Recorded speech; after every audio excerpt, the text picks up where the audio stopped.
Hello बच्चों, कैसे हो आप। ये वीडियो जो होगी हमारी लेक्चर 5 होगा सेट सीरीज़ का, क्लास 11 एनसीईआरटी का। अब इसमें हम स्टार्ट कहाँ से करेंगे? हम स्टार्ट करेंगे इसमें आपका जो टॉपिक है इसका वो है आपका सबसेट। तो सबसेट में लिख देता हूँ यहाँ पर, ठीक है। क्या होता है ये सबसेट? मैंने लास्ट वीडियो में भी थोड़ा सा हल्का सा किसी एक जगह कहा होगा कि कुछ सबसेट के बारे में।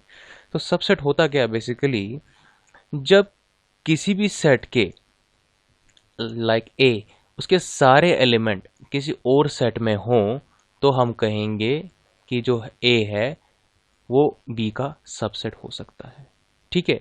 एग्जाम्पल के तौर पे जैसे मैं एक एग्जाम्पल लेता हूँ, ए क्या है, इसमें है जैसे नंबर है 1 2 3, ठीक है। बी है आपका 1 2 3 8 9 10। अब हमें देखने हैं 1 के एलिमेंट 1 2 3। क्या 1 2 3 सारे के सारे बी में प्रेजेंट हैं? प्रेजेंट हैं, ठीक है। यानी हम कह सकते हैं यहाँ पर A is a subset of B, ठीक है। whenever all the elements of a given set are present in another set, then our set will be called as a subset of that another set, ठीक है। अब इस subset की symbolic representation कैसी है, ठीक है। सिंबॉलिक रिप्रेजेंटेशन इसको कैसे रिप्रेजेंट करते हैं? इसको रिप्रेजेंट करते हैं ये इससे, ठीक है।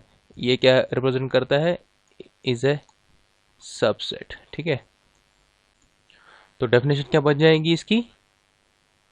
इसकी डेफिनेशन बन जाएगी ऐसे, set A is said to B a subset of set B if every element of A is also an element of B, ठीक है। So A is a subset of B only when all elements of A are in B, ठीक है। इसकी मैं एक और example आपको बता देता हूँ। जैसे 1 सेकेंड में कहता हूँ, जैसे सेट A है, इसमें एलिमेंट्स हैं 1 2 3, ठीक है। सेट B है, इसमें एलिमेंट्स हैं 1 2 3 4 5 6, ठीक है। ए के सारे एलिमेंट बी में प्रेजेंट हैं, यानी A is a subset of B, ठीक है। या इसको अब ऐसे भी लिख सकते हैं, इसका क्या है कि अगर ए जो है सबसेट है बी का, यानी हम कह सकते हैं कोई भी एलिमेंट जो ए में प्रेजेंट है, 1 है 2 है 3 है, वो सारे के सारे बी में भी प्रेजेंट होंगे। यानी अगर उसको हम सिंबॉलिकली लिखने की कोशिश करें, देखो जैसे 1 है, एलिमेंट किसका है? ए का, यानी 1 belongs to A, also 1 belongs to B. ये कब होगा? अगर हमें पहले ही पता चल गया कि ए जो है बी का सबसेट है, यानी जो जो एलिमेंट ए को बिलोंग करते होंगे, 2 बिलोंग करता है, यहाँ पर 3 बिलोंग करता है, वो क्या होंगे? बी को भी बिलोंग करेंगे। क्यों? वो सामने दिख रहा है, ठीक है। जो एलिमेंट ए में होंगे, अगर ए सबसेट बी का है तो वही एलिमेंट बी में होंगे ही होंगे, ठीक है। बी में जरूरी नहीं है सिर्फ उतने ही हो, बी में उससे ज्यादा हो सकते हैं, लेकिन ये इंश्योर हमें करना है कि ए में एटलीस्ट जितने एलिमेंट हैं वो सारे के सारे बी में होने चाहिए। Then only A is a subset of B, ठीक है। अब हम दूसरी एक एग्जांपल लेते हैं। दूसरी एग्जांपल में क्या करेंगे, जैसे हम दोबारा लेते हैं सेट ए, जिसमें क्या है, एलिमेंट्स क्या है 1 2 3 4, ठीक है। सेट बी है, उसमें क्या है 1 2 3 8 9 10, ठीक है। अब हम देखते हैं क्या 1 इसमें अवेलेबल है, 1 भी है 2 भी है 3 भी है, क्या 4 है? 4 बी में नहीं है। तो इसका हमें क्या आइडिया मिला कि यहाँ से हम पता कर सकते हैं A is not a subset of B. तो नॉट अ सबसेट को कैसे रिप्रेजेंट करेंगे हम उसको, ठीक है, ठीक है, दिस, ठीक है। तो this symbol for is a subset of, ठीक है, और this symbol is not a subset of, ठीक है। ये सारे आपको नोट्स जो होंगे डिस्क्रिप्शन में मिल जाएंगे, ठीक है, पीडीएफ फॉर्म में। अब यहां से क्या है, हम 2 इंपॉर्टेंट पॉइंट कंक्लूड करेंगे, ठीक है। काफी इंपॉर्टेंट है, ठीक है। 2 इंपॉर्टेंट पॉइंट्स, वो क्या क्या है? पहला क्या है कि every set is a subset of itself, ठीक है। अब जैसे ए है, वो अपने आप का सबसेट तो है ही है, ठीक है ना। यहाँ बी है is a subset of itself, every set is a subset of itself, वो तो ऑब्वियस है, ठीक है, उसमें कोई डाउट नहीं है, ठीक है। अच्छा, दूसरा पॉइंट क्या है, दूसरा पॉइंट कहता है कि जो फाई है, फाई क्या है आपका नल सेट, ठीक है, phi is a subset of every set, ठीक है। फाई में कितने एलिमेंट है, निल, कोई भी एलिमेंट नहीं है, ठीक है ना। तो दूसरे सेट में क्या है, दूसरे सेट में अगर नंबर है तो निल की कैटेगरी जो होगी दूसरे में भी इंक्लूड हो जाएगी, ठीक है, क्योंकि फाइव में कोई एलिमेंट है ही नहीं, तो ऑब्वियसली जो फाइव होगा it will B subset of every set. So these are the two important points to be kept in mind, that every set is a subset of itself, every set is a subset of itself, ठीक है। जैसे मैं एक set decide करता हूं, A is a set of natural numbers, ठीक है, तो A is a subset of A, ठीक है, सेम सिंपल सी चीज है, ठीक है, कोई अपने आप का सबसेट तो होगा ही होगा, ठीक है, और A जो होगा इक्वल टू A भी होगा, इसमें भी कोई डाउट नहीं, मतलब दो जो सेट होंगे इक्वल भी होंगे, आइडेंटिकल सेट इक्वल होंगे, ठीक है। और जो फाई है, phi is a subset of every set, phi, इसको मैं यहां लिख देता हूं, phi is a subset of every set, ठीक है बच्चों। जैसे हम यहां पर एक एग्जांपल ले लेते हैं, ठीक है, let a is equal to 135, b क्या है, b is equal to x, x is an और नेचुरल नंबर लेस देन 6, ठीक है। तो a में क्या क्या एलिमेंट्स आ गए आपके, 1 3 5, ठीक है, और बी में क्या क्या आ गए आपके, और देखो और नेचुरल नंबर होने चाहिए लेस देन 6, और नेचुरल नंबर 1 3 5, ठीक है। तो यहां से हम क्या कंक्लूड कर सकते हैं कि is a subset of B, yes A is a subset of B. क्या बी सबसेट ए का है, वो भी है, ठीक है। क्या ए इक्वल टू बी है, वो भी है, ठीक है ना, क्योंकि इसमें जितने एलिमेंट्स हैं उतने ही आइडेंटिकल एलिमेंट इसमें प्रेजेंट है, ठीक है। So from this example we conclude that A is subset of B, B is also subset of A, and A is also, मतलब जब ये दोनों चीजें फुलफिल हो जाती हैं तो ये ऑटोमेटिकली आ जाती है कि A is equal to B, ठीक है बच्चों। अब बच्चों एक अगला क्वेश्चन देख लेते हैं, ठीक है। इसमें क्या है कि ए क्या है, सेट ऑफ वॉवल्स है, ठीक है, ए ई आई ओ यू। बी क्या है, इसमें ए बी सी डी है। अब बताना है कि क्या A is a subset of B, उसके लिए हमें क्या देखना है, ए के सारे एलिमेंट जो होने चाहिए बी में प्रेजेंट होने चाहिए। क्या ऐसा है, ए के सारे एलिमेंट बी में प्रेजेंट हैं, देखो ए तो प्रेजेंट है बी में, क्या ई प्रेजेंट है, नहीं है, ठीक है, आई भी नहीं है, ओ भी नहीं है, ठीक है, यू भी नहीं है, ठीक है ना। एक भी एलिमेंट अगर ए का बी में प्रेजेंट नहीं होगा then A is not a subset of B, ठीक है। या अब ये क्वेश्चन में पूछ रहा है कि साथ में क्या बी सबसेट ए का है, क्या बी के सारे एलिमेंट्स ए में प्रेजेंट हैं, देखो बी में क्या है ए, वो तो ए में प्रेजेंट है, ठीक है। बी वो तो ए में नहीं है, ठीक है ना, ठीक है। सी हो गया, वो भी ए में नहीं है, ठीक है ना। अगर एक भी एलिमेंट बी का ए में प्रेजेंट नहीं होगा देन हम सीधा कंक्लूड कर देते हैं B is not a subset of A, ठीक है। ये होगी आपकी दूसरी एग्जांपल, ठीक है। ये बेसिकली आपको थोड़ा आइडिया देने के लिए, एक्सप्लेन करने के लिए कि भाई इसका आइडिया क्या है, ठीक है। एक और एग्जांपल लेते हैं हम, ठीक है। Let A is a set 1 3 5 7, ठीक है, एंड बी हम लेके चलते हैं, B is a set x such that x is a odd natural number less than 9, ठीक है। अब देखना है, ये आगे इसके तो एलिमेंट सामने दिख रहे हैं, बी में कौन कौन से एलिमेंट्स आएंगे, देखो सर, और नेचुरल नंबर लेस देन 9, 1 3 5, ठीक है, और कौन सा है, 6 आएगा, नहीं आएगा क्योंकि वो इवन है, ठीक है, और 7, ठीक है, 8 आएगा, वो इवन है, 9 आएगा, 9 नहीं आएगा क्योंकि इसने बोला है लेस देन 9 होने चाहिए, ठीक है। तो यहां पर हम क्या कंक्लूड करें कि A is a subset of B और B is also subset of A। अगर ये दोनों फुलफिल होते हैं तो A is equal to B, clear, ठीक है। अब एक डेफिनेशन आती है, इस एग्जाम्पल को बताने का मतलब क्या था मेरा, कि क्या होता है, एक डेफिनेशन है प्रॉपर सबसेट की, ठीक है, एक प्रॉपर सबसेट और सुपरसेट की, ठीक है। अब देखो यहां पर क्या हुआ, देखो A जो है B का सबसेट है, ठीक है, लेकिन B भी क्या हो गया, A का सबसेट हो गया, तो इसको हम प्रॉपर सबसेट नहीं कहते।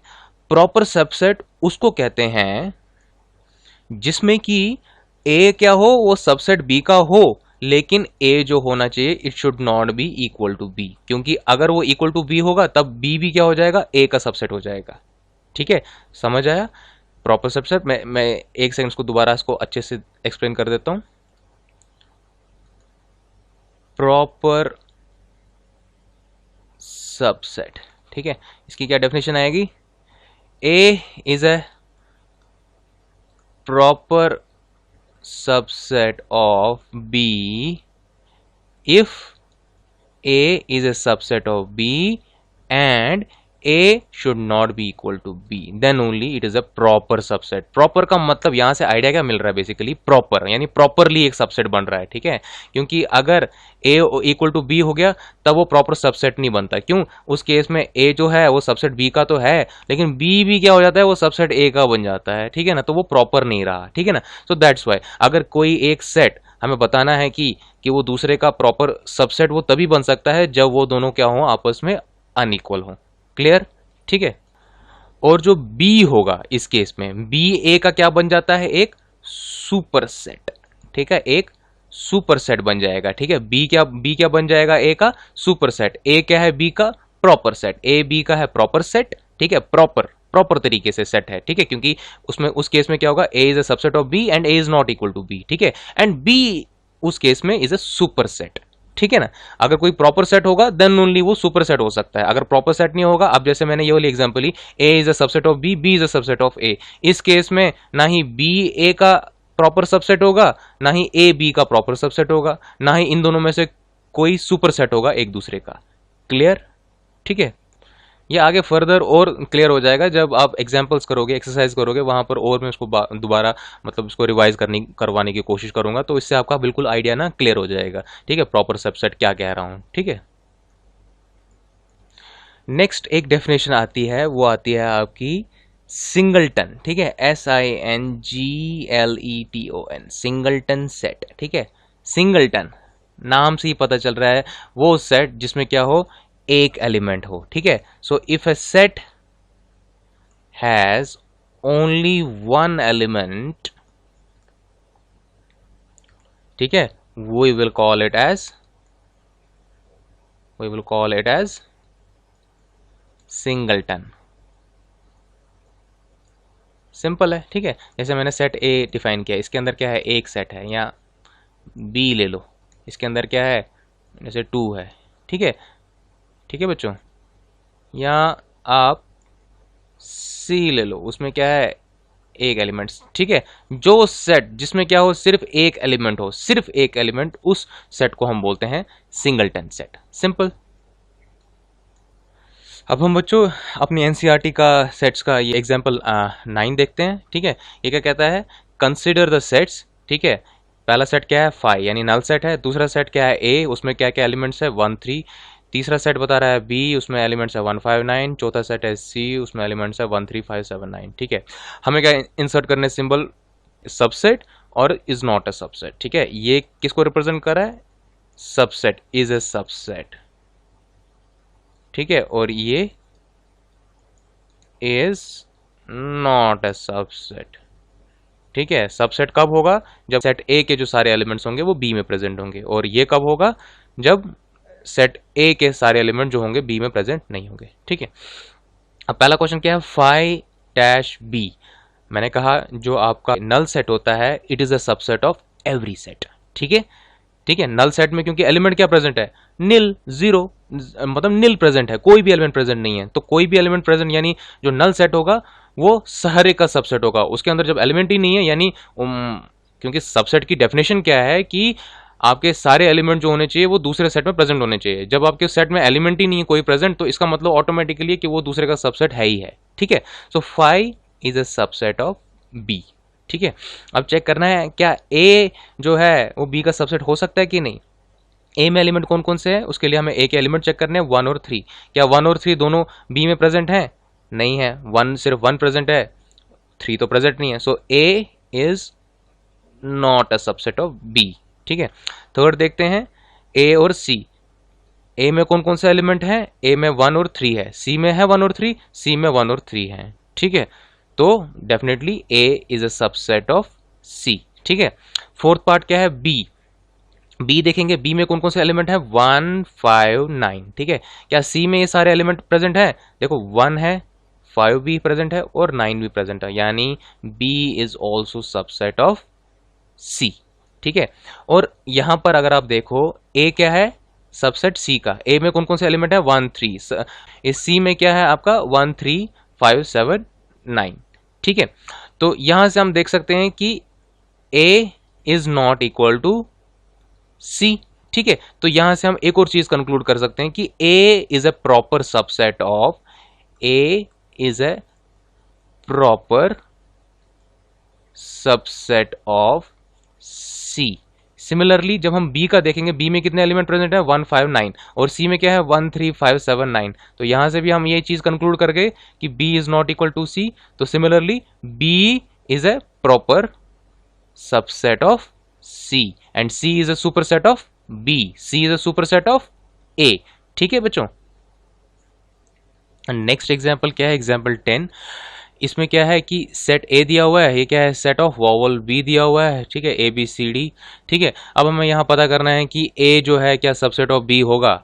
यहाँ तो सामने से पता चल रहा है A is not a subset of B, क्यों, ए में क्या है, ई प्रेजेंट है, क्या ई यहाँ प्रेजेंट है, कहीं पर, कहीं पर प्रेजेंट नहीं है, ठीक है। बी में कहीं पर भी प्रेजेंट नहीं है, ठीक है, ये सी है, ठीक है। यहाँ आई देख लो, आई भी कहीं पर प्रेजेंट नहीं है, तो A is not a subset of B. तो इसको जस्टिफाई कैसे करेंगे हम ऐसे लिख सकते हैं, ई विच बिलोंग्स टू ए, ठीक है, but E does not belongs to B, thus यही A is not a subset of B, ठीक है। यहाँ इसको दूसरे तरीके से दूसरा एलिमेंट ले लो, I belongs to A and I does not belongs to B, thus A is not a subset of B, काम खत्म, ठीक है। नेक्स्ट क्या पूछ रहा है, is B a subset of A, क्या बी सबसेट है ए का, बी के सारे एलिमेंट ए में प्रेजेंट है, नहीं प्रेजेंट है, ठीक है। So B is not a subset of A. तो इसकी जस्टिफिकेशन कैसे आएगी, जैसे हम बोलेंगे B which belongs to B, ठीक है, but B does not belongs to A, thus B is not a subset of A, ठीक है। या कोई और एलिमेंट ले लो, ठीक है, C ले लो या D ले लो, जो है B को बिलोंग कर रहा है, बट वो D जो है A को बिलोंग नहीं करता है, तो thus क्या है, B जो होगा वो A का सबसेट नहीं होगा। अब बच्चों हम नेक्स्ट एग्जाम्पल देखेंगे, ये एग्जाम्पल 11 है और ये एग्जाम्पल काफ़ी ज़्यादा इंपॉर्टेंट है, ठीक है, काफ़ी ज़्यादा इंपॉर्टेंट है, क्योंकि इस एग्जाम्पल से आपको एक चीज़ क्लियर हो जाएगी, ठीक है। वो चीज़ क्या है कि अभी तक हमने जो देखा, जो बिलोंग टू वाला जो सिंबल था, जो बिलोंग टू वाला सिंबल था, वो किसके लिए हम यूज करते थे, वो हम यूज करते थे किसी एलिमेंट के लिए, कि कोई एलिमेंट जो है किसी सेट को बिलोंग करता है कि नहीं, सिंपल, ठीक है, ठीक है। लेकिन इस एग्जांपल में हम देखेंगे कि हम दिखाते हैं कि एक सेट को हम दिखाएंगे इट बिलोंग्स टू बी, ठीक है। अब वो कैसे दिखाएंगे वो मैं इस एग्जांपल में एक्सप्लेन करता हूं आपको। तो ये एग्जांपल कहता क्या है कि let A B C be 3 sets if A belongs to B, ठीक है, if A belongs to B. अब वो कैसे बिलोंग होगा वो मैं एग्जांपल में बताऊंगा, सोल्यूशन में बताऊंगा। And B is a subset of C, is it true that A is a subset of C if not given example? तो इसके लिए सबसे पहले आपको सेट लेट करने पड़ेंगे। मैं देखो अब ध्यान देना इस पर, जैसे मैं सेट A लेट किया, ठीक है, इसको मैंने लेट किया 1, ठीक है, इसमें क्या है एलिमेंट 1, या 1 नहीं लो, मैं बोलता हूं 2 ले लो, ठीक है, ये आ गया सेट A, ठीक है। इसका एक एलिमेंट क्या है, एक ही एलिमेंट है इसके अंदर, वो है 2, ठीक है। अब मैं लेता हूं सेट बी, अब मैं लूंगा सेट बी। मुझे सेट बी ऐसे लेना है ताकि ए जो हो वो बिलोंग टू बी हो। अब ए बिलोंग टू बी कब होगा, जब होल ए जो होगा सारे का सारा as an one element present होगा बी के अंदर। आप समझ रहे मेरी बात, मैं आपको इसमें बताता हूं बी कैसे हमें लिखना है। ये देखो ये आ गया बी, ठीक है। अब मैं क्या कह रहा हूं, कोई एलिमेंट जब किसी सेट का पार्ट कब होता है, जब वो पूरे का पूरा एलिमेंट उसके अंदर होता है, ठीक है। अब हमें बताना है ये सेट जो है इसको बिलोंग करता है बी को, वो कैसे लिखेंगे हम, तो हमें क्या करना पड़ेगा, 2 के साथ साथ ये ब्रेस को भी अंदर लेना पड़ेगा। थोड़ा ध्यान रखना इस ब्रेस को भी। अब ये पूरे का पूरा एक एलिमेंट हो गया है, यानी ये पूरे का पूरा क्या था, सेट ए था, तो हमने इस पूरे के पूरे को क्या बना दिए, एक एलिमेंट। और साथ में ले लो जैसे 4 5 ले लो, ठीक है। तो ये देखो ये रिप्रेजेंटेशन, तो यहां से हम कंक्लूड कर पाए कि जो ए है बिलोंग्स टू बी हो गया, ठीक है। ए जो है इट बिलोंग्स टू बी, ठीक है। लेकिन यहां पर अब एक क्वेश्चन उठता है, क्या ए बी का सबसेट होगा? ठीक है, देखने से तो आपको क्या लग रहा है, ए में क्या एलिमेंट लग रहा है, 2, ठीक है। क्या वो बी में प्रेजेंट है? आपको लगेगा हाँ वो तो दिख रहा है, ये है 2 प्रेजेंट है, लेकिन नहीं, ऐसा नहीं है। बी में 2 प्रेजेंट नहीं है, वेरी इंपॉर्टेंट। बी में क्या प्रेजेंट है, बी में 2 नहीं प्रेजेंट है, बी में ये पूरे का पूरा प्रेजेंट है, ठीक है ना। A is a subset of B only when the element of A is present in B. But यहां एलिमेंट ऑफ A नहीं प्रेजेंट है, यहां पूरे का पूरा A प्रेजेंट है B के अंदर। सो यहां पर A is not a subset of B. So this is a very very important thing. ठीक है, A belongs to B here, but A is not a subset of B. That means the element of A, which is 2, is not present in B. ठीक है, which is not present in B. ठीक है, ये चीज बड़ी important है। अब तीसरी चीज का कह रहा है कि B is a subset of C, यानी B हमें बताना है सबसेट होना चाहिए C का, यानी B के जो सारे एलिमेंट होने चाहिए वो C में प्रेजेंट होने चाहिए। तो हम उसको कैसे लेंगे, ब्रेस, देखो इसमें कितने एलिमेंट्स हैं, इसमें पहला तो ये वाला एलिमेंट है, ठीक है ना, दूसरा क्या है 4 5 7 और 8 ले लेते हैं, ठीक है ना। तो यहां से क्या हमें पता चल रहा है, बी में कितने हैं, ये वाला पूरे का पूरा एलिमेंट है, ये पूरा एक एलिमेंट हो गया, 4 हो गया 5 हो गया, ये भी प्रेजेंट है, 4 भी प्रेजेंट है 5 भी प्रेजेंट है। सो वी कैन, हमें तो पता चल गया बी जो है वो सी का सबसेट है, ठीक है। लेकिन A is not a subset of C, क्यों, क्योंकि ए में क्या है, एलिमेंट प्रेजेंट है 2। क्या 2 यहां पर प्रेजेंट है, नहीं प्रेजेंट है। 2 यहां पर क्या प्रेजेंट है, ये पूरे का पूरा, ये यहां पर इकलौता 2 प्रेजेंट होना चाहिए था सी में, then only A is a subset of C. So thus A belongs to B, ठीक है, A belongs to B, A belongs to C also, but A is not a subset of B and A is not a subset of C. So this is a very very important example, ठीक है ना। तो इससे आपको एक चीज clarification हो गई कि किसी सेट को हम बिलोंग टू की कैटेगरी में कब ला सकते हैं। उसको हम बिलोंग टू की कैटेगरी में तब ला सकते हैं जब पूरे का पूरा सेट ब्रेसिस के साथ आपका दूसरे सेट में प्रेजेंट हो, ठीक है। अब बच्चों जो सेट ऑफ नेचुरल नंबर है, ठीक है, सेट ऑफ नेचुरल नंबर कहां से स्टार्ट होंगे, 1 2 3 एंड सो ऑन, ठीक है। जैसे उसको हम किससे रिप्रेजेंट करते थे, एन से, 1 2 3 एंड सो ऑन, ठीक है। ये हो गया सेट ऑफ नेचुरल नंबर। दूसरा क्या था, सेट ऑफ इंटीजर, उसको हम किससे रिप्रेजेंट करते थे, जेड से। तो वो यहां से भी वो एक्सपेंड होगा तो आगे से भी एक्सपेंड होगा। तो यहां से हम लिख सकते हैं जैसे -5 -4 -3 -2 -1 0 1 2 3 4, एक बार आएगा 5 एंड सो ऑन, ठीक है, ठीक है बच्चों, ठीक है। नेक्स्ट क्या है, क्यू क्या है, सेट ऑफ रैशनल नंबर, ठीक है। इसको हम सब इससे रिप्रेजेंट करते हैं सेट बिल्डर फॉर्म में, x brace x is equal to p by q, ठीक है, ये डेफिनेशन है, ठीक है, रैशनल नंबर की, ठीक है। Where p comma q belongs to rational number, और आपका जो क्यू होना चाहिए it should not be equal to 0, ठीक है। अब अगर आप नोट करोगे सेट जो पहला है नेचुरल नंबर का, इसमें कौन कौन से एलिमेंट है, 1 2 3 एंड सो ऑन। अब अगर आप z को देखोगे, क्या इसमें 1 2 3 4 5 आगे सो ऑन प्रेजेंट हैं, यानी हम यहां से ये कंक्लूड कर सकते हैं कि भाई नेचुरल नंबर जितने भी हैं वो जो आपके इंटीजर है उस सेट में फॉल करेंगे ही करेंगे, ठीक है, सामने पता चल रहा है, ठीक है। तो we can conclude from here that n is a subset of z, ठीक है, ठीक है, ये काफी इंपॉर्टेंट चीज है। दूसरा हम ये भी कंक्लूड कर सकते हैं जो आपका n है, n is also subset of q, ठीक है। क्यू क्या है? Rational number. रैशनल नंबर वो नंबर होते हैं जो पी बाई क्यू की फॉर्म में लिख सकते हैं, ठीक है। तो इन सारे नंबर्स को हम पी बाई क्यू की फॉर्म में लिख सकते हैं। कैसे? Divide by one, divide by one, divide by one. तो इन्फिनिटी तक चले जाओ, डिवाइड बाय वन कर लो, तो ये सारे जो होंगे क्यू में प्रेजेंट हो गए ही होंगे। तो दोनों चीजें कंक्लूड होगी, N is a subset of Z, N is a subset of Q, ठीक है। सिमिलरली जो जेड है आपका सेट ऑफ इंटीजर है, is a subset of Q, ठीक है। क्योंकि अगर माइनस जेड में क्या है, माइनस में टर्म जा रही है, तो डिवाइड बाय वन कर लो, डिवाइड बाय वन करो, डिवाइड बाय वन कर लो, ठीक है। तो जब डिवाइड बाय वन करते हैं तो मतलब हमें पता चलता है कि ये क्या है, इसको रैशनल नंबर की कैटेगरी में आ रहा है, ठीक है। तो all the integers are subset of rational numbers, ठीक है। और नंबर सिस्टम में सबसे बड़ा, आपका नंबर सिस्टम में सबसे बड़ा सेट कौन सा है? वो है रियल नंबर का। और रियल नंबर हम देखेंगे, इसका n भी सबसेट होगा, इसका z भी सबसेट होगा, इसका q भी सबसेट होगा, और इसके अलावा हमारे पास t होता है। वो t क्या है? सेट ऑफ इरेशनल नंबर, ठीक है। तो वो भी क्या होगा, जो t होगा वो भी क्या होगा आपका? सबसेट होगा किसका? r का। तो r जो है नंबर सिस्टम में सबसे बड़ा नंबर होता है। तो इसकी यहां से आपको इंपॉर्टेंस पता चल जाएगी, चल रही होगी कि 10th में 9th में हमने रियल नंबर का जो चैप्टर था अलग से क्यों पढ़ा। क्योंकि रियल नंबर इतना बड़ा नंबर है जिसमें क्या होते हैं, आपके नेचुरल नंबर भी आ गए, इंटीजर्स भी आ गए, रैशनल नंबर भी आ गए, और इरेशनल नंबर भी आ गए। इरेशनल नंबर कौन से होते हैं?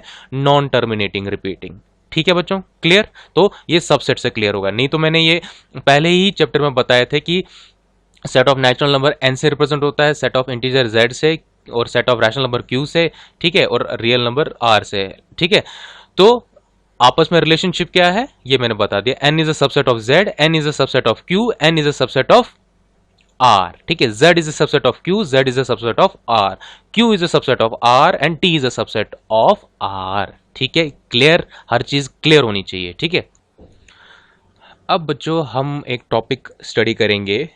वो टॉपिक क्या है? बेसिकली वो टॉपिक है intervals as subset of R, ठीक है।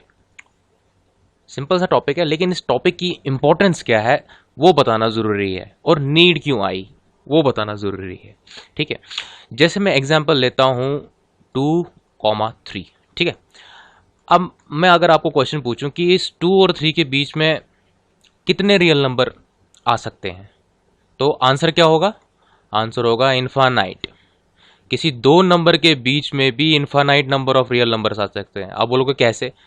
देखो भाई, 2.1 रियल नंबर है 2.11 है 2.111, ठीक है, 2.1111, 2.2, 2.2, मतलब कितना ही आप पॉइंट के आगे कितना ही एक्सटेंड करो तो क्या है, ये कंटिन्यू ही होता रहेगा, ठीक है। तो अब प्रॉब्लम कहां थी?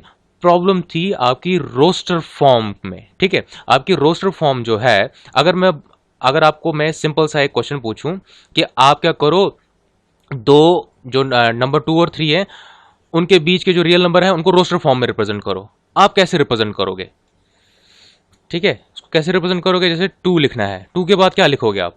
2.1 लिखोगे या 2.11 लिखोगे? क्या लिखोगे? आपके पास कोई पैटर्न ही नहीं है रियल नंबर्स में, ठीक है। 2 लिखो, ठीक है, या 2 मतलब जैसे 2 इंक्लूडेड है, 2 लिख लो। 2 के बाद कौन सा नंबर लिखो? अब अगर मैं बोलूँगा नेचुरल नंबर को रोस्टर फॉर्म में लिखो, आप सीधा लिख सकते हो 1 के बाद आपको पता है 2 आएगा, 2 के बाद 3 आएगा, सो एंड सो ऑन, ठीक है। लेकिन रियल नंबर में ऐसा नहीं है। रियल नंबर में क्या है, 2 के बाद क्या 2.1 भी मतलब आ सकता है, 2.11 भी आ सकता है, मतलब कोई फिक्स पैटर्न नहीं है। आप समझ रहे मेरी बात? ठीक है। नेचुरल नंबर में क्या है, 1 के बाद 2 आएगा, 2 के बाद 3 आएगा, ठीक है। आपके इंटीजर में क्या है, -1, जैसे माइनस में लेंगे, -1 के बाद क्या आएगा, -2, -2 से मतलब पहले क्या आएगा, -3, ठीक है। एक फिक्स नंबर पैटर्न है, ठीक है। लेकिन रियल नंबर में ऐसा कुछ नहीं है, जिस वजह से हमें पता चली कि रोस्टर फॉर्म में एक सबसे बड़ा ड्रॉबैक है कि अगर हमें इसमें क्या करना है, रियल नंबर को रिप्रेजेंट करना है, ठीक है, तो वो हम रिप्रेजेंट नहीं कर पाते, ठीक है ना, ठीक है। तो रियल नंबर को सेट बिल्डर फॉर्म में रिप्रेजेंट करने का कोई दिक्कत नहीं है, हम उसको इजीली लिख सकते हैं। जैसे मैं यहाँ पर सेट बिल्डर फॉर्म अगर लिखूँ, जैसे मुझे सेट बिल्डर फॉर्म लिखनी है कि कोई नंबर जो x मतलब जो 2 और 3 के बीच में आता हो, ठीक है, तो मैं सिंपल इसको सेट बिल्डर फॉर्म में लिख सकता हूँ कि let A is a set brace x such that x is एक second, x belongs to real number and x जो है 2 से बड़ा है और 3 से छोटा है, हो गया रिप्रेजेंट। ठीक है, कोई दिक्कत नहीं आई। लेकिन इसी चीज को अगर हमें रोस्टर फॉर्म में लिखना होता तो हमारे पास कोई फिक्स पैटर्न नहीं था, कंफ्यूजन था। ठीक है ना, तो उसको ओवरकम करने के लिए, उसको वेरी इंपॉर्टेंट उसको ओवरकम करने के लिए, ताकि हम इसको सॉर्ट ऑफ रियल नंबर को मतलब जो सॉर्ट ऑफ रोस्टर फॉर्म में, इट्स ये रोस्टर फॉर्म नहीं है, मतलब काइंड ऑफ रोस्टर फॉर्म में रिप्रेजेंट करने के लिए हमने क्या इंट्रोड्यूस किया, हमने इंट्रोड्यूस किया concept of interval as a subset of R. Very important. Interval as a subset of R. It appears like a roster form, but ये रोस्टर फॉर्म से कोसों दूर है। ठीक है, तो रोस्टर फॉर्म की कमी के कारण, उसकी लिमिटेशन के कारण ये टॉपिक आया, ये मतलब टॉपिक हमें अलग से मतलब इंट्रोड्यूस करना पड़ा, interval as a subset of R. तो अब इसमें क्या होता है, बेसिकली हम इसमें क्या करते हैं, एक इंटरवल फॉर्म लेते हैं। ठीक है, अगर हमें नंबर ऑफ रियल नंबर बताने हो किसी दो नंबरों के बीच में, जैसे मैं बोलता हूं मुझे बताना है 3 और 4 के बीच में, मतलब रियल नंबर हमें डेजिग्नेट करने, इसका एक सेट बनाना है। ठीक है, हम उसको कैसे रिप्रेजेंट कर सकते हैं, 3 और 4 के बीच में, इसको हम ऐसे रिप्रेजेंट कर सकते हैं 3,4। ठीक है, तो ये क्या रिप्रेजेंट कर रहा है, इंटरवल। ठीक है, क्या रिप्रेजेंट कर रहा है, इंटरवल। एक ऐसा इंटरवल जिसमें क्या होंगे आपके जो सारे रियल नंबर होंगे विद इन 3 एंड 4, 3 और 4 के बीच में जितने भी रियल नंबर होंगे वो सारे के सारे इंक्लूड हो गए। ठीक है, रोस्टर फॉर्म में हम नहीं रिप्रेजेंट कर सकते। ठीक है ना, तो यहां पर आप देखो मैंने कैसे रिप्रेजेंट किया, 3,4, ये लग कैसी रही है, रोस्टर फॉर्म जैसी लग रही है। ठीक है, तो इसमें क्या है, लेकिन है नहीं रोस्टर फॉर्म, ये इंटरवल फॉर्म है। ठीक है, तो ये रिप्रेजेंट क्या कर रहा है, इट रिप्रेजेंट्स ऑल द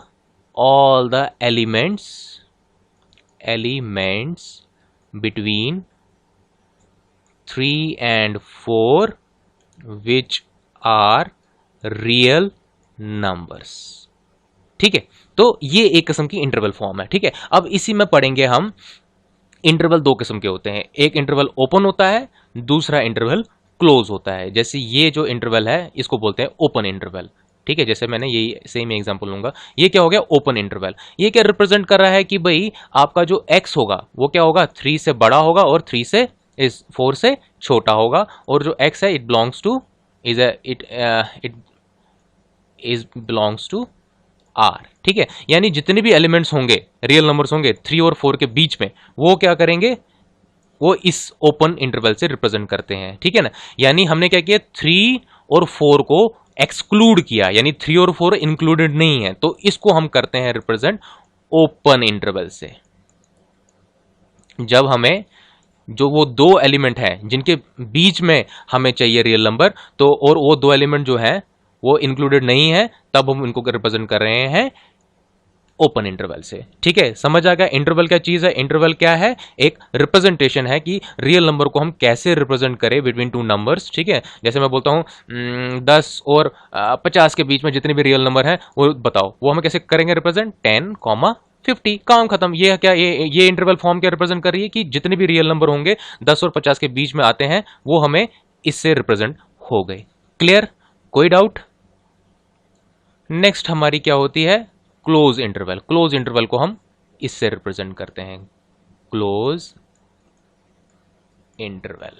ठीक है, तो अगर मैं इसको ऐसे लिखूं 3,4, ये इसका मतलब क्या है, इसका मतलब है दिस इंप्लाइज दैट जो आपका x है वो ग्रेटर देन इक्वल टू 3 है और लेस देन इक्वल टू 4 है, where x belongs to real number. ठीक है, तो इसमें क्या हो गया, 3 और 4 इंक्लूडेड है, ये एज ए एलिमेंट इंक्लूडेड है, तो इनको हम किससे रिप्रेजेंट करेंगे, क्लोज इंटरवल से। ठीक है, तो इंटरवल का फॉर्म समझ आ गया। इंटरवल क्यों इंट्रोड्यूस किया, ताकि जो रोस्टर फॉर्म की जो एक उसकी लिमिटेशन है कि वो क्या करता है, रियल नंबर को रिप्रेजेंट नहीं कर पाता। ठीक है, रियल नंबर हो गए आपके रैशनल नंबर हो गए, उनको भी रिप्रेजेंट नहीं कर पाता। ठीक है, मतलब क्योंकि उनमें क्या होता है, एक पैटर्न नहीं फॉलो होता है। ठीक है ना, आपके नेचुरल नंबर में पैटर्न होता है, इंटीजर में पैटर्न होता है। ठीक है ना, उनमें पैटर्न नहीं होता है आपके इसमें, आपके रैशनल नंबर में, आपके रियल नंबर में। तो उनको ओवरकम करने के लिए हमने क्या किया, इंट्रोड्यूस किया एक इंटरवल फॉर्म। तो इंटरवल क्या रिप्रेजेंट करता है, it represents all the real number between the two elements, जिनको हम इसके अंदर रिप्रेजेंट करेंगे। अब अगर हमें वो दो एलिमेंट्स जो है वो भी इंक्लूड करने हैं तो उसके लिए हम करेंगे क्लोज इंटरवल यूज, और अगर एक्सक्लूड करने हैं तो हम यूज करेंगे ओपन इंटरवल। अब इसी चीज जैसे मैंने ये क्लोज इंटरवल था, इसी चीज को मैं सेट बिल्डर फॉर्म में रिप्रेजेंट कर सकता हूँ simple, a is equal to x such that x belongs to real number और x क्या है, ग्रेटर देन इक्वल टू 3 है, लेस देन इक्वल टू 4 है। ठीक है, सेट बिल्डर फॉर्म में तो कोई दिक्कत नहीं होती हमें, ठीक है ना। सेट बिल्डर फॉर्म में हम कोई सा भी रिप्रेजेंट कर सकते हैं, क्योंकि हमें उसमें क्या बताना होता है, सिर्फ वो ये प्रॉपर्टी बतानी होती है जिस प्रॉपर्टी की वजह से वो सेट बना। लेकिन रोस्टर फॉर्म में हमें वो एलिमेंट, सारे के सारे एलिमेंट रिप्रेजेंट करने पड़ते हैं, ठीक है ना। तो उस वजह से हमें दिक्कत आती है, हम रियल नंबर जो होते हैं रोस्टर फॉर्म में नहीं रिप्रेजेंट कर पाते। ठीक है, तो ये चीज़ क्लियर हो गई। ठीक है, अब हम पढ़ेंगे क्या है, ये हमने पढ़ा कि ये क्लोज इंटरवल है और ये वाला क्या है, ओपन इंटरवल। हम ये चीज भी एनकाउंटर कर सकते हैं कि वन साइडेड क्लोज हो, दूसरा साइडेड ओपन हो। ठीक है, वो कैसे, उसकी हम सिंबॉलिक रिप्रेजेंटेशन कैसे करते हैं, उसकी सिंबॉलिक रिप्रेजेंटेशन ऐसे करते हैं, वन साइडेड क्या हो गया क्लोज और दूसरी साइड ओपन, यहाँ और इसको हम ऐसे कर सकते हैं, दिस साइड ओपन और दिस साइड क्लोज। ठीक है, ठीक है, तो उससे हमें क्या मिलेगा, जो जो नंबर जिस इस क्लोज वाली साइड होगा तो वो नंबर इंक्लूडेड होगा, और जो नंबर ओपन वाली साइड होगा वो एक्सक्लूडेड होगा। ठीक है, फॉर एग्जांपल जैसे मैं लेता हूँ ए और बी। ठीक है, इसमें क्या है, ए को हमने लिया क्लोज और बी को क्या लिया हमने, ओपन। तो इसमें क्या होगा, brace x such that A क्या हो जाएगा, इंक्लूडेड, क्योंकि greater than equal to sign आया, यानी ए जो हो गया इंक्लूड यानी क्लोज। ठीक है, और बी जो होगा, बी क्या होगा, एक्सक्लूडेड। ठीक है, तो यहां से हमें क्या पता चला, इट इज ओपन इंटरवल। ठीक है, it is open interval from A to B including A and excluding B. Simple है। ठीक है, और इसी का उल्टा, ठीक है, हम उसमें क्या कर सकते हैं, ऐसे ले लेंगे उसमें और बी को क्या करेंगे इसमें। ठीक है, तो ये क्या बन जाएगा, इसमें क्या हो जाएगा आपका, ये जो ए होगा उस केस में, अगर इसका लिए बनाना होगा ये, तो उस केस में क्या होगा आपका, उस केस में आपका जो ए होगा ये क्या हो जाएगा, एक्सक्लूडेड हो जाएगा, बी हो जाएगा आपका इंक्लूडेड। ठीक है, ये इसके लिए। ठीक है, और इसके लिए ए, इसमें होगा ए इंक्लूडेड और बी एक्सक्लूडेड। ठीक है, तो अब ये जो इंटरवल्स हैं, इन इंटरवल्स को हम क्या कर सकते हैं, नंबर लाइन पर भी रिप्रेजेंट कर सकते हैं। ठीक है, सारे टाइप्स के ओपन इंटरवल हो गए, क्लोज इंटरवल हो गए, वन साइडेड ओपन हो गए, वन साइडेड क्लोज हो गए। ठीक है, फॉर एग्जांपल मैं पहला केस लेता हूं, जब क्या है, दोनों ओपन इंटरवल है, यानी ए और बी। ठीक है, ओपन इंटरवल यानी ए और बी क्या हो गए, एक्सक्लूडेड हो गए। ठीक है, तो नंबर लाइन पे इसको कैसे रिप्रेजेंट करेंगे, ये जैसे आपकी नंबर लाइन आ गई। ठीक है, यहाँ पर आ गया ए, यहाँ पर आ गया बी। ठीक है, ए और बी क्या है, एक्सक्लूडेड। जब वो एक्सक्लूडेड हैं तो इनको हम खाली सर्कल से, मतलब खाली जो पॉइंट है उससे रिप्रेजेंट करेंगे, मतलब बीच में खाली होगा। ठीक है, तो ये चीज़ हो गई। ठीक है, ये हो गया पहला केस। सेकंड केस क्या होगा, जब क्या होगा, ए और बी दोनों इंक्लूडेड होगा। ठीक है, जब ए और बी दोनों इंक्लूडेड होगा तो नंबर लाइन पे इसको कैसे रिप्रेजेंट करना है, जैसे आपका ये हो गया ए और बी और दोनों इंक्लूडेड हैं, तो उस केस में ये पूरा का पूरा क्या हो जाएगा, डार्क कर देना है। ठीक है, तो ये क्या रिप्रेजेंट कर रहा है, ए और बी दोनों इंक्लूडेड हैं। ठीक है ना, तो इसका मतलब क्या है बेसिकली कि ए और बी के बीच में जितने भी नंबर्स आ रहे हैं, जितने भी नंबर्स आ रहे हैं रियल नंबर, ठीक है, ढेर सारे नंबर्स हैं, ये इन्फानाइट नंबर्स होंगे, तो ये सारे के सारे इसमें इंक्लूडेड हैं ए और बी को छोड़ के। और इस केस में क्या ये क्या कह रहा है कि इसमें जितने भी नंबर्स आ रहे हैं ए और बी के बीच में वो सारे इंक्लूडेड हैं, और साथ में ए और बी भी ऑल्सो इंक्लूडेड है। ठीक है, ठीक है, अब है थर्ड पार्ट। ठीक है, थर्ड में क्या है, ए का क्लोज ब्रैकेट है और बी का ओपन, यानी इसमें क्या होगा, ए इंक्लूडेड हो जाएगा, या अगर ये ए है ये बी है तो ए क्या हो जाएगा, इंक्लूडेड। ठीक है, बी क्या हो जाएगा, इट विल बी एक्सक्लूडेड। ठीक है, और फोर्थ हो गया लास्ट पार्ट, जिसमें क्या होगा, ए एक्सक्लूडेड है, बी इंक्लूडेड है, तो ये कैसे रिप्रेजेंट करेंगे, ए और बी, ए हो गया एक्सक्लूडेड और बी हो गया इंक्लूडेड। ठीक है बच्चों, नेक्स्ट हम बच्चों पढ़ेंगे पावर सेट। ठीक है, पावर सेट। क्या होता है power set? Power set simply क्या कहता है कि जो आपका जो कोई सेट है, जो भी आपका कोई सेट है, उससे कितने सबसेट बन सकते हैं, ठीक है, उसको बोलते हैं हम पावर सेट। क्या कहने का मतलब है? लाइक मैं एक एग्जांपल देता हूँ। लाइक हमारे पास है सेट ए, ठीक है, इसमें एलिमेंट्स हैं दो, 1 और 2, ठीक है। इसके कितने सबसेट्स बन सकते हैं जो हम देख रहे हैं? देखो, अगर मैं 1 को अलग कर दूं, ये एक सबसेट बन सकता है, समझ लो जैसे ये x है, ठीक है, y दूसरा सबसेट बन सकता है, ठीक है, ये a के सबसेट बन रहे हैं, ठीक है। a खुद का भी सबसेट है, a is a subset of a, ठीक है ना, तो यानी ये भी एक सेट आ जाएगा जो खुद का सबसेट होगा। और मैंने कहा फाई जो है वो भी सबका क्या है, सबसेट हो सकता है, ठीक है। तो यहां पर अगर हम नोट करें, यहां पर एलिमेंट कितने थे? दो। सेट ए में कितने एलिमेंट हैं? दो, 1 और 2, ठीक है, दो एलिमेंट्स हैं। और उन दो एलिमेंट से हमें कितने सबसेट बने हमारे? 1 2, ये 5 हो गया 3, और ये खुद का हो गया 4, ठीक है। तो पावर सेट सिंपली क्या कहता है? यही चीज कि भाई एक सेट से हमारे कितने सबसेट बन सकते हैं, ठीक है, ये चीज, ठीक है। जैसे कोई और एग्जांपल हम ले लेते हैं, एक और एग्जांपल लेते हैं ताकि अच्छे से एक्सप्लेन हो जाए। जैसे हम लेते हैं सेट बी, ठीक है, इसमें एलिमेंट्स हैं जैसे है आपके एलिमेंट्स, जैसे ले लो m ले लो और n ले लो, ठीक है, दो दो ले लो, दो एलिमेंट्स है इसके अंदर। तो इसके कितने सबसेट्स बनेंगे? जैसे एक बनेगा x बन गया, जिसमें क्या होगा? सिर्फ m होगा। एक हो गया आपका y, जिसमें क्या होगा? सिर्फ n होगा, दो सबसेट। तीसरा सबसेट क्या होगा? खुद b। और चौथा सबसेट क्या हो गया? फाई, ठीक है। तो इस केस में भी क्या हुए? कितने सबसेट बने? 4। एलिमेंट्स कितने थे? दो। तो दो के केस में एलिमेंट्स, दो के केस में जब दो एलिमेंट्स होंगे सबसेट कितने बन रहे हैं? 4। अब हम मान के चले अगर एलिमेंट एक लें, जैसे मैं बी लेता हूं, उसमें एलिमेंट है जैसे 3 है, एक एलिमेंट है, तो इसके कितने सबसेट्स बनेंगे? देखो 5 तो खुद बनेगा ही बनेगा और बी बनेगा, ठीक है। और कोई सबसेट बन सकता है इसमें? नहीं बन सकता, क्योंकि इसमें एक ही एलिमेंट है। यानी जब एलिमेंट होगा एक तो सबसेट बनेंगे दो, ठीक है। एक और एग्जांपल लेते हैं हम, उसमें 3 एलिमेंट लेते हैं ताकि आपको और अच्छे से क्लियर हो जाए। जैसे दोबारा लेते हैं सेट ए ले लेते हैं। सेट ए में क्या है इस टाइम? एलिमेंट्स हैं 3। जैसे 3 कौन कौन से एलिमेंट हैं? एम एन ओ, ठीक है, ये 3 एलिमेंट्स आ गए। तो अब इसके कितने सबसेट्स बनेंगे? देखो, सबसे पहले 5 तो बनेगा ही बनेगा। ए जो है, A is a subset of itself, ठीक है, every set is a subset of itself. ये दो तो बनेंगे ही बनेंगे हमेशा सबसेट में, ठीक है। और कौन कौन कौन सा बनेगा? और बनेगा एक्स, जिसमें क्या है? एक एलिमेंट है। वाई, जिसमें क्या होगा? एन होगा। जेड, जिसमें क्या होगा? ये हो गया, ठीक है। और नेक्स्ट क्या होगा?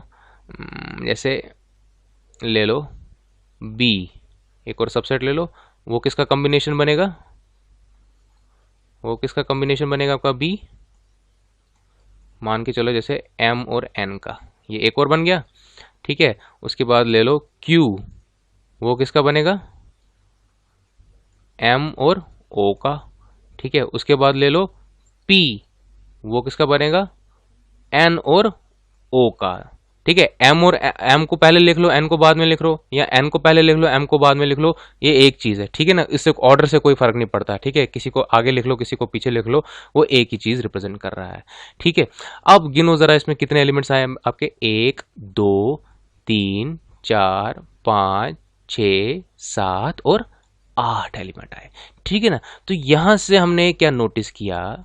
यहाँ से हमने इन सब चीज़ों से, इन सारी एग्जांपल्स से, जब हम जिसमें हमने पहले एक एलिमेंट लिए, पहले दो लिए थे, फिर एक एलिमेंट लिया, अब 3 लिए, हमें एक चीज़ का पता चला कि अगर किसी सेट में m नंबर ऑफ एलिमेंट्स होंगे, यानी अगर मैं बोलूँ n of a is equal to m, ठीक है, तो उसमें total number of power subsets कितने बनेंगे, यानी पावर सेट्स कितने बनेंगे? वो बनेंगे 2 raise to the power m, ठीक है। वेरी वेरी इंपॉर्टेंट, ठीक है। कितने सबसेट्स बनेंगे? 2 raise to the power m। अब यहां पर कितने एलिमेंट थे आपके? 3, तो 2 raise to the power of 3 क्या होता है? 8। तो 8 ही सबसेट बने इसके, 1 2 3 4 5 6 7 8, ठीक है। जब क्या होगा, सेट ए में 2 ही एलिमेंट प्रेजेंट होंगे, तब इसमें कितने सबसेट्स बनेंगे, 2 रेज टू द पावर, कितने नंबर ऑफ एलिमेंट्स हैं, 2, तो 4 आपके इसमें पावर सेट्स बनेंगे। ठीक है, और अगर एक एलिमेंट है, जैसे सेट ए में सिर्फ एक ही एलिमेंट है, तो उस केस में नंबर ऑफ ये पावर सेट्स कितने बनेंगे, 2 रेज टू द पावर, कितने एलिमेंट है, नंबर ऑफ एलिमेंट 1। ठीक है, तो उस केस में सिर्फ 2 ही बनेंगे। ठीक है, और वो कौन कौन से होंगे, एक तो 5 बनेगा, और ए जो वो सेट होगा वो इटसेल्फ बनेगा।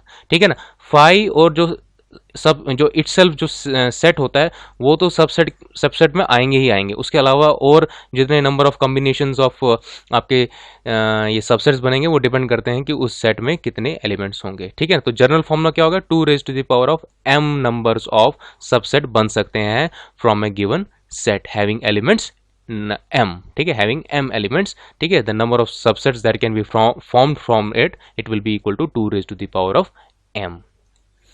तो पावर सेट की डेफिनेशन क्या बन गई, the collection of all the subsets of A is called the power set of A. ठीक है, it is denoted by symbolically कैसे रिप्रेजेंट करते हैं, ये पी ऑफ ए, यानी वो क्या रिप्रेजेंट कर रहा है कि नंबर ऑफ सबसेट्स जो होंगे ए के कितने बनेंगे। ठीक है, so in P of A every element is a set, every element is a set. ठीक है, जैसे मैंने बोला, ठीक है, ए जो था इसमें क्या था, 1 और 2, 2 एलिमेंट थे, हमने क्या किया, हर एक सिंगल एलिमेंट का एक एक सेट बनाया। अब अगर इसमें 1 2 3 होते तो 1 का एक अलग से सेट बनना था, 2 का अलग से बनना था, 3 का अलग से बनना था, फिर इन दोनों के कॉम्बिनेशन का अलग बनना था, 1 2 का, फिर 1 3 का, फिर 2 3 का। तो कहने का मतलब है कि in P A every element has to be taken as a set. तो उस तरीके से फिर we come to know that what are the total number of set that we can from a given set. ठीक है, तो अब इसकी रिप्रेजेंटेशन कैसे करते हैं, जैसे इसने एग्जाम्पल दिए, if A is equal to, इसमें क्या है, 2 एलिमेंट्स है, 2 raise to the power of, इसमें 2 एलिमेंट्स हैं। ठीक है, तो इसमें टोटल नंबर ऑफ ये कितने आएंगे power sets, it will be equal to 2 raise to the power of number of element, वो क्या है 2, तो यानी इसके 4 सबसेट्स आएंगे। तो पी ऑफ ए कैसे रिप्रेजेंट करना है, सिमिलरली वही ब्रैकेट ब्रेस, ठीक है, 5 आएगा ही आएगा, कॉमा, ये एक सबसेट, ठीक है, ये दूसरा सबसेट, और ये तीसरा, ये कौन सा, तीसरा कौन सा है, ये खुद अपना सेट ए है। ठीक है, तो इस तरीके से पावर सेट को रिप्रेजेंट करते हैं, वेरी इंपॉर्टेंट। ठीक है, पी ऑफ ए कैसे रिप्रेजेंट करना है, ब्रेस एवरी सेट, ठीक है, ये 5 और चौथा कौन सा हो गया, ये, ठीक है, और इन सारे को क्लोज करेंगे, तो ये ऐसे रिप्रेजेंट करना है। ठीक है, पी ऑफ ए। ठीक है, अब हमें n पता है, n फंक्शन का क्या काम है, जैसे मैं बोलता हूँ n ऑफ a, वो क्या रिप्रेजेंट करता है कि उस सेट a में कितने नंबर ऑफ एलिमेंट्स हैं। ठीक है, n ऑफ a, ठीक है, जैसे a क्या है आपका, इसमें है 2 3 4, ठीक है, 3 एलिमेंट्स हैं, तो n ऑफ a क्या आएगा, वो बेसिकली m के बराबर आएगा, वो क्या है, यानी टोटल नंबर ऑफ एलिमेंट्स, वो कितने हैं इसमें, 3 है। ठीक है, और अब मैंने क्योंकि n का रेफरेंस क्यों लिया, अब अगर मैं बोलूँ n of P of A, वो क्या रिप्रेजेंट करेगा, it will represent the total number of subsets that can be formed from set A। ठीक है, वेरी इंपॉर्टेंट। ठीक है, काफी इंपॉर्टेंट चीज है ये। क्या बताना चाह रहा है, मैं जैसे आपको एक्सप्लेन करता हूं यहीं पर, जैसे आपका